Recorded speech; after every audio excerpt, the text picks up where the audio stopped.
Chapter 4. Welcome to Earth, the insane asylum of the universe. I used to worry about people. Now I don't care anymore. We're all just waiting here, killing time before we expire. Dixie slapped himself a few times to snap out of it. Yeah, that's the spirit, moron, he chided to himself as he walked. He had tried starting his car this morning, but the thing wouldn't even make a peep. With no ride available, he found himself playing with his backpack while on his way to meet Chili Sue at the Spoiled Sport. This time they were going to get some real work done. This time for real. Honest, Dixie said to himself. They had gone there last night, actually, to study. But after bumping into the Babayan brothers, they'd squandered the time talking about the spook sightings by Hadwin and Howe Street in downtown Kankankerville. 16 unaccounted robberies, including another stolen pie off of a windowsill. All reported within 1/2 hour. And then mulling over this, when he got home, Dixie had found this a perfect excuse for not studying for the exam. Unfortunately, even this whole morning was squandered. Instead of picking up his math book, Dixie couldn't resist reliving other scenes in his mind. He liked to call it meditating. His parents called it avoiding responsibility. Last night at the Spoiled Sport, Chili had been glummer than normal. After confessing to her how watching the animatronic singing dogs at the food court was the main reason why he still liked going to the Topo Gigio's amusement center, she suddenly started tearing up. Breaking down about the pressure her family was putting on her had been hard to watch. Supply and demand, my dad's saying to me, and he won't shut up, she had told him. As if it was all so simple. Supply and demand for things that people want in terms of some fix. Than things that's for their own good. I'm good at what I do.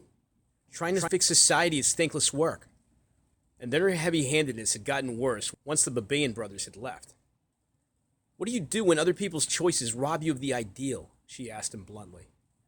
Dixie could still see Chili's face in his mind, full of despair. As a social worker, she was not making the coin needed to get an affordable apartment in this booming market around them with the real estate going up. Rent increases had tripled in the last 3 years for some dumb reason again.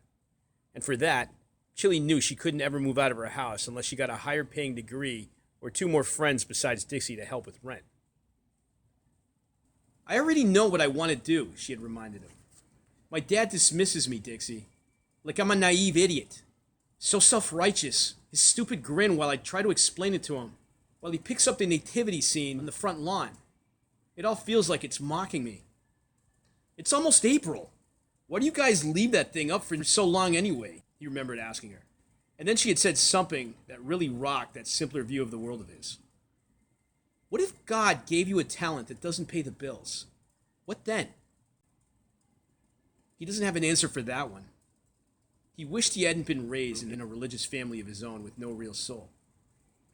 Don't fall into the trap, Dixie's mind willed to his best friend telepathically as he kept walking. Strength and strength. No complaining. After all, what if he and Chili had lived in an NWO country instead? One of those countries that after the second flood had really gone Orwellian. It could have all been so much different for them growing up.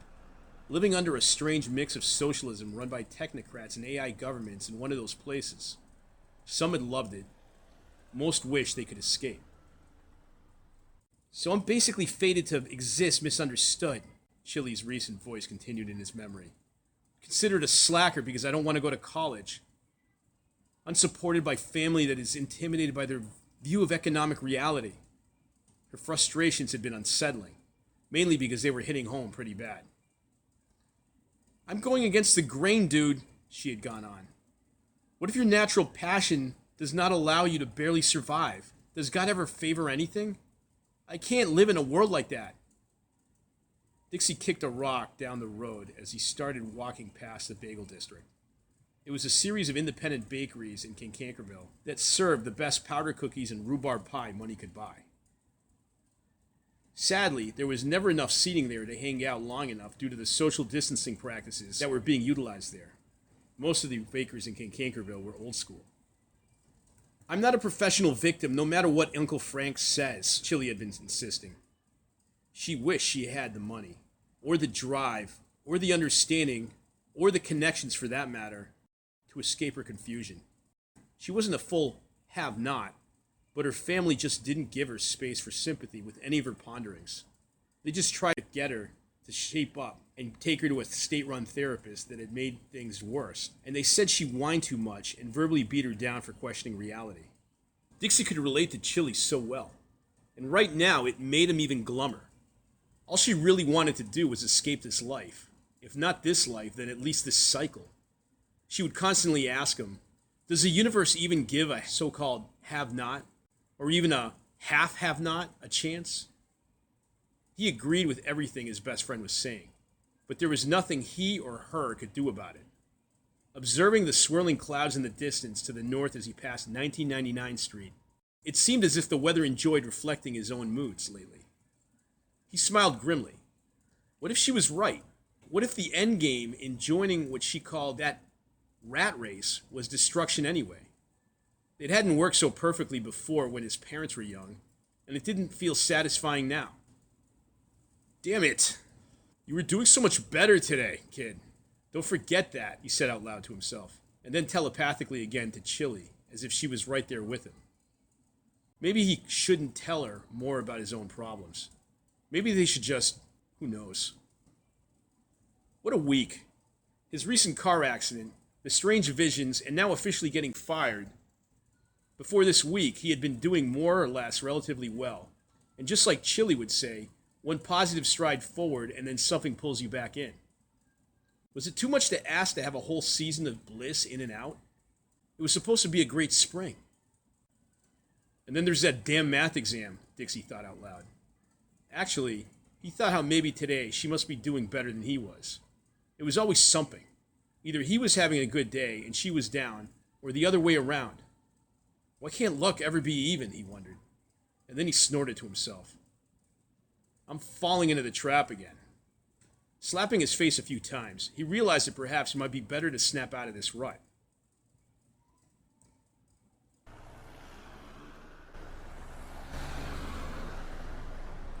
Dixie looked around the bleak atmosphere in Cankerville's skyline ahead as he continued to walk.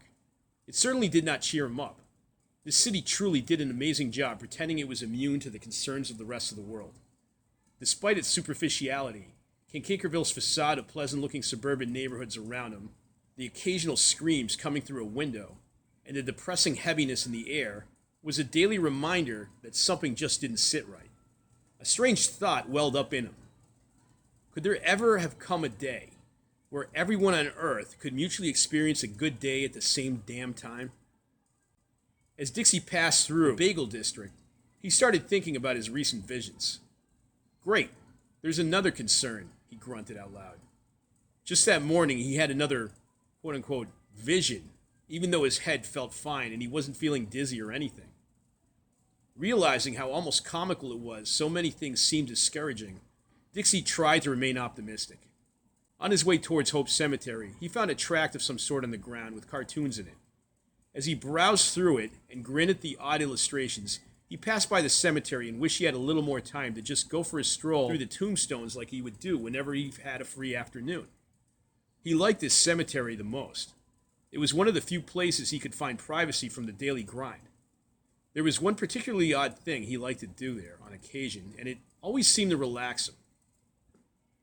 There's something very therapeutic about walking around like a zombie in a cemetery, he thought quietly to himself as he passed the graveyard.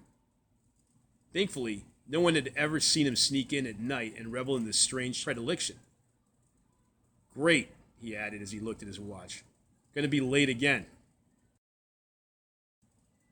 The Spoiled Sport was a local cafe located on Dandervie Street, where a lot of students from the Torturia district in Cankerville liked to hang out.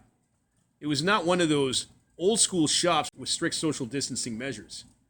Here, goofy guys like to watch sports and unsuccessfully try to pick up girls. With its free Wi-Fi, cheap drinks, and holographic video game arcade in the back room, the place was always packed.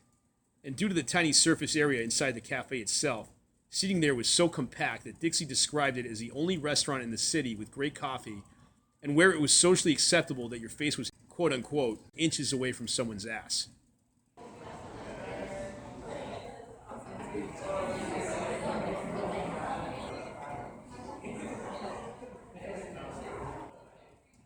Every table was filled when he got there. either because of some loner taking up the whole table, or some other goober wearing giant headphones and listening to music on their computer even though there was always a live performer, or because of a group sitting around a table and looking into the hollow depths of their gyrotar smartphones. Luckily, Dixie and Chili Sue found a booth and they settled into their typical banter for a few minutes.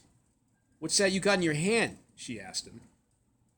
"I think it's a chick track," he replied as he showed her the comic he found and displayed to her its title. "God's in Control," it says. "Sure." Dixie shrugged as he left the track on the cushion of his seat for some other person to do something with it. "Not in this place, he's not." "Please don't bring up my dad right now," said Chili. "Hey, I agree with you," said Dixie. "If there was a God, how come he's forsaken this entire wasteland?" "Jeremiah 9:23, said a man walking by their booth with a thumbs up. "Great. It was Pastor Martin, head of Jeremiah's Hostel, a local charity organization helping the homeless in Kincankerville." Chili had to smirk. "You really do have bad timing." They continued to engage in banter before Dixie remembered his main purpose here and searched his backpack frantically. "Oh shoot, I forgot it," he yelled loudly. "You let yourself be willfully oblivious," Chili noted. "Don't act like you didn't try to check to see if it was there when you left." Launching himself from his seat, Dixie practically ran towards the door. "Wait!" Chili Sue yelled after him. Dixie froze mid-run, his hand on the back of someone's chair, his waist caught between two others. His shoulders were up by his ears, a side effect of sucking in his pudgy stomach. He looked back at Chili, a pained expression of guilt on his face. Chili was very aware that his sudden escape and her shout had gained the attention of most of the cafe. "If it's the algebra book, don't bother. I forgot mine too, and my notes." Dixie let out a sigh and lowered his shoulders. He half grinned while walking slowly to the table and sliding back in the booth. The restaurant patrons resumed their own entertainment. "We're gonna fail." Dixie looked across at Chili Sue, who was trying to pay a lot of attention to the menu. "Well, we're not gonna win any most likely to be a mathematician awards," Chili said without looking up. "I just don't have it in me right now to feel guilty. Look, new menu design." Dixie stared at the menu for a moment but didn't read anything.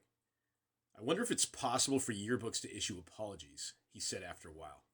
"What do you mean?" asked Chili. "And what does that have to do with anything?" "You know," said Dixie. "After somebody who was voted most likely to succeed turns out to be a tyrannical psychopath, like Rasputin or Genghis Khan." "Where do you come up with this stuff?" asked Chili, shaking her head at the menu. A few wisps of hair fell down from her bangs, obscuring her eyes from view. "Think about it for a minute," said Dixie. "High school yearbooks back then.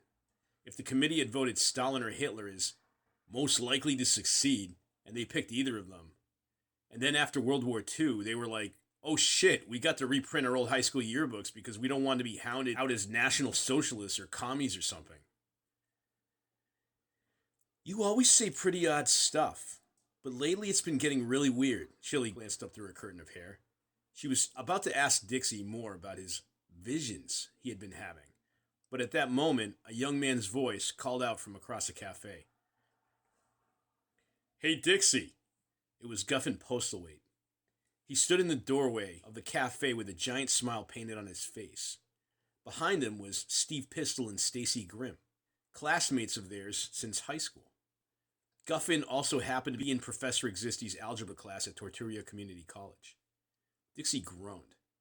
Guffin had been bothering Dixie to join an online league for some sports game that he couldn't care less about, and Stacy only ever felt like talking if it had to do with selling her new agey essential oils product. It wouldn't have been a big deal had it not been for the fact that he mistook her friendliness to sell oils as sincere flirtation. The three shuffled into the cafe, approaching the booth. Dixie and Chili glanced at each other and rolled their eyes as more and more people packed into the cafe until the place felt like it was an overpopulated rock concert taking place in a submarine. "Mind if we sit?" Guffin asked, but the gestures on his face seemed to request more out of desperation, that there was nowhere else to sit, and sit with them out of enjoyment. He didn't wait for an answer as he slid in next to Chili Sue, who looked annoyed. "What are you guys up to?" Chili asked politely, although part of her hated feeling like such a pretentious twit herself. "We were about to order," Stacy said. "And then I guess homework." Actually, we were ignoring the fact we have the algebra exam Friday, Dixie supplied cautiously. More and more people packed into the spoiled sport. The air in here was starting to get so thick that the actual acoustics of this place were starting to bounce off the walls. Or maybe it was Dixie's own head, swimming and playing tricks on him. He felt a sudden anxiety attack. His ears felt hollow. A quick blink of the eyes and a flash of some guys all of a sudden fighting against these strange rock-like blobs, and he came back to consciousness. Again? Dixie could hear Guffin saying to him, even though Guffin seemed indifferent to whatever pale facial expression Dixie might have had on his face for the moment. Chili grimaced. You're always about to bomb your math exams, Guffin went on. Just to know the class. Well, replied Chili Sue looking directly at Guffin, are you ready for it? Absolutely not, he replied with a shrug. But when the hell am I going to use math? I'm majoring in ice hockey history studies. That's a sanctioned major? Asked Dixie. I had no idea. Guffin appeared to love his major and went on to talk about several projects he had been working on with a local blade manufacturing firm for an internship, despite the fact Chili and Dixie had not asked him any questions about it. Unpaid internship, of course. It was nice to hear how happy he was about how things were going for him, though. But Guffin's flaunting about his success was somewhat cavalier in comparison to Dixie's current job problems. Apparently, word about Dixie getting fired had spread around fast. Chili rubbed her face. Wasn't it you that was looking for reasonable rent? Guffin went on to remind her. You guys just gotta look harder. There's jobs out there if you like. Yeah, like yours, I guess, muttered Dixie. Okay, so you make blades all day. That's awesome, he said sarcastically. My older brother's best advice to me. Do what you like and follow that and get paid, Guffin replied. But you want to be a pro hockey player, Dixie considered. Coach, Guffin corrected him. Let's be realistic. Well, my cousin Denny's been studying economic trends for his thesis, Dixie considered slowly. What's your point? Asked Guffin. Well, it seems the job market's saturated, Dixie reasoned. So is everything else if you haven't noticed. What if you can't get on a pro hockey team? Or teach? Guffin suddenly drew a blank stare with a temporary look of disillusionment, as if the idea had never really occurred to him before. It was plain that Dixie had brought up a touchy subject. I'm sorry, man, said Dixie. Didn't mean to make it. What the hell are you talking about? Guffin cut him off. Anyway, lighten up. Dixie would have laughed at the whole irony of it all, had his head not suddenly blinked a few times with another strange vision in his brain. Hallucination, really, but he was afraid to show any emotion. Suddenly, it sounded like the room was underwater.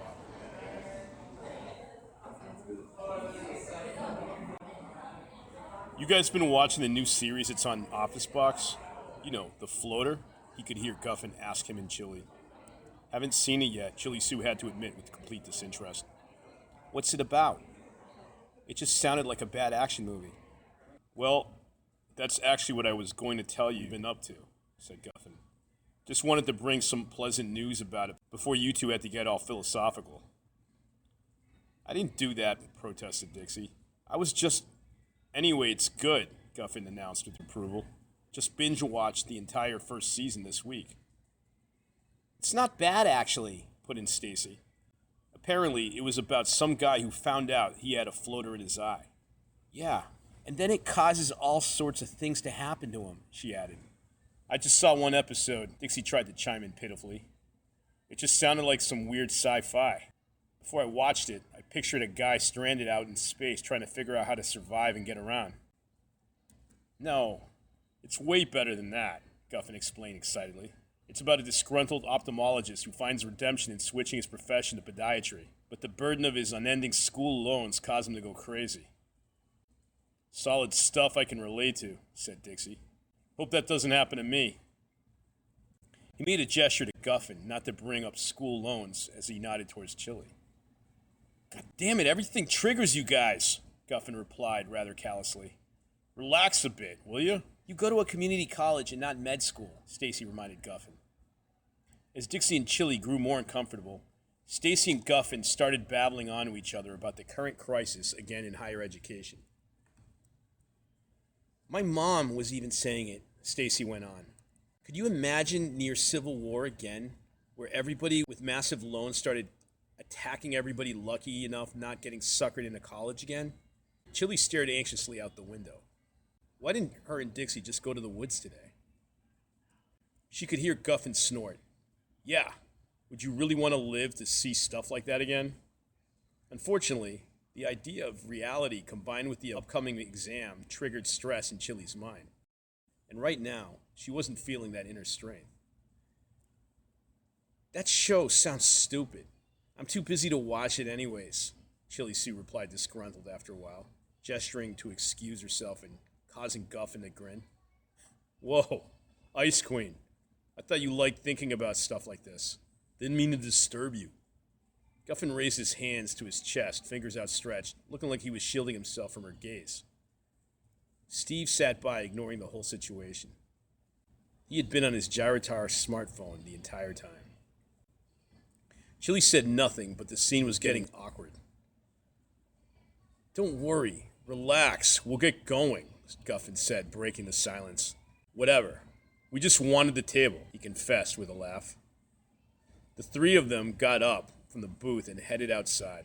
As Guffin opened the door, he stopped and pointed back at Chili and Dixie. See you guys later. Watch the damn series. Well, that's great, Dixie chuckled. You scared them off. They're not so bad. Come on, you don't really like them. You're just saying that because you still want to believe Stacy actually likes you, Chili pointed out. She's just trying to sell those bottles of oil. Besides, Guffin's always spaced out. Sometimes I wish I was as big an airhead as him. That's the most maddening part, said Dixie.